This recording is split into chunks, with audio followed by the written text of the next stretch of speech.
तो गजा piece plan America ने तैयार कर लिया, यानी राष्ट्रपति ट्रंप ने तैयार कर लिया। लेकिन क्या इससे गजा का भला होगा या फिर अमेरिकी राष्ट्रपति डोनाल्ड ट्रंप का? नमस्कार, मैं हूं नीलू। अमेरिकी राष्ट्रपति डोनाल्ड ट्रंप 2025 में शांति का नोबेल पुरस्कार ना मिलने से मायूस हुए, लेकिन क्या 2026 में वो इस पुरस्कार को लेकर ही मानेंगे? क्या उनका प्रस्तावित बोर्ड ऑफ पीस प्लान इसी लक्ष्य का रास्ता है? शुरुआत में हम बोर्ड को चुनिंदा वैश्विक नेताओं का ऐसा समूह माना जा रहा था जो गजा में संघर्ष विराम को बरकरार रखे, लेकिन अब ट्रंप इस नजरिए का विस्तार करना चाहते हैं। वो कैसे बताएंगे, लेकिन देखिए गजा में जो हालात हैं और पीस प्लान तैयार कर लिया गया गजा को लेकर, लेकिन गजा में आज भी हालात वैसे ही हैं।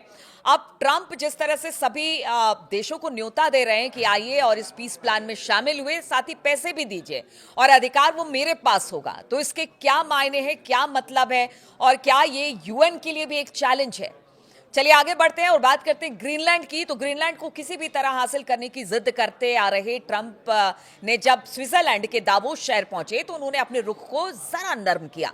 ट्रंप ने वर्ल्ड इकोनॉमिक फोरम में कहा कि वो ताकत का इस्तेमाल कर सकते हैं ग्रीनलैंड को लेने के लिए, लेकिन साथ ही उन्होंने ये भी कहा कि ग्रीनलैंड की हिफाजत सिर्फ अमेरिका जैसे महान शक्ति ही कर सकता है, इसलिए वो ताकत का इस्तेमाल नहीं करेंगे। दावोस में ही ट्रंप ने मिस्र के राष्ट्रपति अब्दुल फताह अल सीसी से भी भेंट की और इस दौरान मिस्र ने ट्रंप के बोर्ड ऑफ पीस में शामिल होने पर हामी भर दी। इसके बाद ट्रंप ने कहा कि हमारे पास ऐसे कई महान लोग हैं जो इसमें शामिल होना चाहते हैं, और इसके बाद ट्रंप ने कहा कि यह आज तक स्थापित किया गया सबसे प्रतिष्ठित बोर्ड होगा। देखिए, ट्रंप आगे बढ़ चढ़कर अपने आप को सर्वोच्च मानकर एक ऐसी संस्था तैयार कर रहे हैं जो पूरी दुनिया के लिए एक चैलेंज की तरह होगा। क्या सब देशों पर रूल करना चाहते हैं? क्या इस तरह के ट्रंप की मंशा है? लेकिन क्या उसमें कारगर साबित होंगे? अब तक करीब 35 देश ट्रंप के इस प्लान में शामिल होने पर रजामंद हो गए हैं। ट्रंप प्रशासन से जुड़े एक वरिष्ठ अधिकारी के मुताबिक 60 देशों को इसे ज्वाइंट करने का न्योता भेजा गया है और इन देशों में भारत समेत कई यूरोपीय देश भी शामिल हैं। हालांकि ग्रीनलैंड के मुद्दे पर खार खाए बैठे कुछ यूरोपीय देश अमेरिकी राष्ट्रपति के इस आमंत्रण को ठुकरा चुके हैं। इस बोर्ड में शामिल होने वाले कई देशों को अपनी संसद की अनुमति लेनी होगी, ऐसा उनका कहना है, यानी उन्होंने अभी तक कुछ भी नहीं कहा। ट्रंप ने फिलहाल 7 लोगों को एग्जीक्यूटिव बोर्ड मेंबर नियुक्त किया है, जिसमें अमेरिकी विदेश मंत्री Marco Rubio, Steve Witkoff, Jared Kushner, Tony Blair, mark Rowan, Ajay बक्का और रॉबर्ट गैब्रियल शामिल हैं, जो ये पीस प्लान को लेकर जो बोर्ड तैयार किया गया है। बोर्ड के प्रेसिडेंट खुद डोनाल्ड ट्रंप हैं। प्रेसिडेंट को बहुत ही ज्यादा शक्तियां दी गई है। वहीं नीतियों को लागू करने वाले सदस्य में शामिल विटकॉफ ट्रंप के पुराने मित्र हैं, कुशनर उनके दामाद हैं, ब्लेयर ब्रिटेन के पूर्व प्रधानमंत्री हैं, रोवन निजी equity firm Apollo global management के सीईओ हैं, भारतीय मूल के बग्गा विश्व बैंक के प्रमुख हैं और गैब्रियल अमेरिका के राष्ट्रीय सुरक्षा सलाहकार। अब देखिए, ये जो पूरी टीम 7 लोगों की तैयार की गई है वो गजा में शांति बहाली और वहां पर विकास की बात कर रही है, लेकिन गजा का कितना विकास होगा इस पर सबको डाउट है, क्योंकि सब सोच रहे हैं, सब समझ रहे हैं, सब ये जान रहे हैं कि ट्रंप क्या कर रहे हैं। अब इस बोर्ड का आइडिया सबसे पहले तब आया जब ट्रंप ने 2025 में 20 सूत्री गजा संघर्ष विराम प्लान पेश किया। इस प्लान को यूएन सुरक्षा परिषद ने भी अपनाया और इसके बाद कई देशों को न्योते भेजे गए। दावोस में तो ट्रंप ने यह जाहिर ही कर दिया कि यह सिर्फ गजा तक सीमित नहीं रहेगा। देखिए, लोगों को यही लग रहा था कि ट्रंप क्या करना चाह रहे हैं, लेकिन कहते हैं ना कि आप जो सोचते हैं, आप उनकी खामियां बताते, उससे पहले वो अपनी खामी बता देते हैं, ये कहते हुए कि ये मेरी कामयाबी है। ट्रंप ऐसे ही हैं।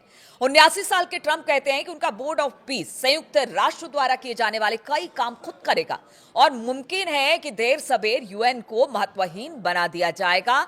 इस तरह से जो जानकार हैं वो भी बता रहे हैं ट्रंप के इस पीस प्लान को लेकर।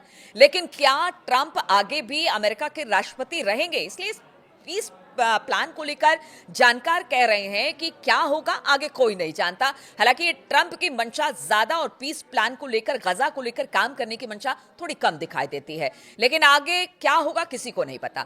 और इसी हफ्ते की शुरुआत में जब पत्रकारों ने अमेरिकी राष्ट्रपति से पूछा कि क्या ये बोर्ड यूएन की जगह लेगा, तो ट्रंप ने कहा हो भी सकता है। अमेरिकी राष्ट्रपति ने कहा कि ये वैश्विक संगठन यानी कि यूएन बहुत काम नहीं कर रहा है, यानी एक तरह से निकम्मा यूएन को कह दिया अमेरिका ने, और बार बार अमेरिका ये कहता रहा है। देखिए, आज ही एक खबर आ गई कि डब्ल्यूएचओ से अमेरिका ने अपना हाथ खींच लिया है। सबसे ज्यादा फंड अमेरिका की तरफ से मिल रहा था, लेकिन अब एक बड़ी खबर आ गई, अब यूएन को भी उन्होंने निकम्मा बता दिया। हालांकि इसके बाद उन्होंने ये भी कहा कि यूएन को जारी रहना चाहिए क्योंकि इसके पास अपार संभावनाएं हैं। कुछ बड़े सवाल भी हैं, अनुत्तरित हैं। क्या चीन और रूस ट्रंप के प्लान में शामिल होंगे? यूएन को निकम्मा भी बता दिया, लेकिन कहा कि इसका रहना भी जरूरी है। क्या चाहते हैं ट्रंप, किसी को नहीं पता। वो कहते क्या है, एक ही बात को दो तरह से कहते हैं ताकि लोग कंफ्यूज रहें। अब चीन और रूस की बात हो रही है, तो देखिए, रूसी राष्ट्रपति व्लादिमीर पुतिन का कहना है कि उनका देश किसी भी तरह का वादा करने से पहले अपने रणनीतिकार और साझेदारों से बातचीत करेगा, यानी कि मशवरा करेगा। मॉस्को में पुतिन फिलिस्तीनी राष्ट्रपति महमूद अब्बास से भी हाल फिलहाल में मिले हैं। चीन ने बोर्ड ऑफ पीस में शामिल होने की नीति की पुष्टि तो की है, लेकिन इसमें शामिल होने की कोई इच्छा नहीं जताई। चीनी विदेश मंत्रालय के प्रवक्ता गुओ जियाकुन ने बीजिंग में पत्रकारों से कहा कि यूएन के लिहाज से कहे तो चीन ने हमेशा अंतर्राष्ट्रीय परिस्थितियां चाहे किसी भी तरह की बदले, चीन दृढ़ता से यूएन केंद्रीय अंतर्राष्ट्रीय व्यवस्था, अंतर्राष्ट्रीय कानून पर आधारित वैश्विक व्यवस्था और यूएन चार्टर के सिद्धांतों और प्रस्तावों के तहत अंतर्राष्ट्रीय संबंधों के आधारभूत नियमों पर अडिग रहेगा। यानी कि यूएन की बात वो हमेशा मानता है और एक अंतर्राष्ट्रीय जिस तरह से कानून बनाए गए हैं उसका भी पालन करता है। नाटो के सदस्य और अमेरिका के सत्ताबाहर साझेदार कहे जाने वाले कई यूरोपीय देशों ने ट्रंप के नीतियों को ठुकरा दिया है। ना सुनकर बिफरने वाले ट्रंप को फ्रांस, स्वीडन, डेनमार्क, नॉर्वे और स्लोवेनिया के स्पष्ट शब्दों में नो कह दिया है। फ्रांस ने इसकी वजह बोर्ड के अध्यक्ष के असीम अधिकारों को बताया है। बोर्ड के अध्यक्ष ट्रंप बहुत से लिए गए फैसले को भी खारिज कर सकते हैं। ऐसा जो यूरोपियन देश है उनका कहना है कि इतने ज्यादा अधिकार इसके अध्यक्ष यानी पीस कमेटी के अध्यक्ष को दे दिया गया है कि अगर कोई एक मुद्दे पर राय मशवरा हो भी जाता है तो जब चाहे अध्यक्ष कुछ भी कर सकता है। इसलिए क्या फायदा इसमें शामिल होने का। कुछ देश संयुक्त राष्ट्र जैसी संस्था को कमजोर ना करने को इसकी वजह बता रहे हैं, तो कुछ देश ट्रंप के कई मुद्दों पर मनमाने रुख से आहत भी दिखाई दे रहे हैं। ब्रिटेन, जर्मनी, इटली, यूरोपीय संघ, कनाडा, भारत और यूक्रेन ने अब तक ट्रंप की नीति पर कोई प्रतिक्रिया नहीं दी है। कनाडा के बारे में यह कहा जा रहा है कि देखिए, जिस तरह से दावोस में कनाडा के जो उच्च नेता थे, सर्वोच्च नेता थे, उन्होंने अपनी बात रखी जो कि नागवार गुजरी ट्रंप को। इसलिए कहा जाता है पहले तो कनाडा को न्योता भेजा गया अमेरिका और ट्रंप की तरफ से, बाद में उनसे छीन लिया गया कि हम आपको न्योता ही नहीं देंगे। तो देखिए, अभी से अगर गजा पीस प्लान को लेकर इतनी ज्यादा मनमानी ट्रंप कर रहे हैं तो आगे क्या होगा। और इसी को लेकर आधे देश तैयार हुए हैं इस पीस प्लान में शामिल होने के लिए, आधे ने नो कह दिया है और कुछ तो ये कह रहे हैं कि अच्छा हम देखेंगे आगे क्या होता है। लेकिन सबको शक है कि ट्रंप अपनी मंशा को साधने की कोशिश कर रहे हैं। ये गजा के विकास वहां के लोगों के लिए नहीं है, बल्कि ट्रंप अपनी बेहतरी के लिए ये सब कुछ कर रहे हैं।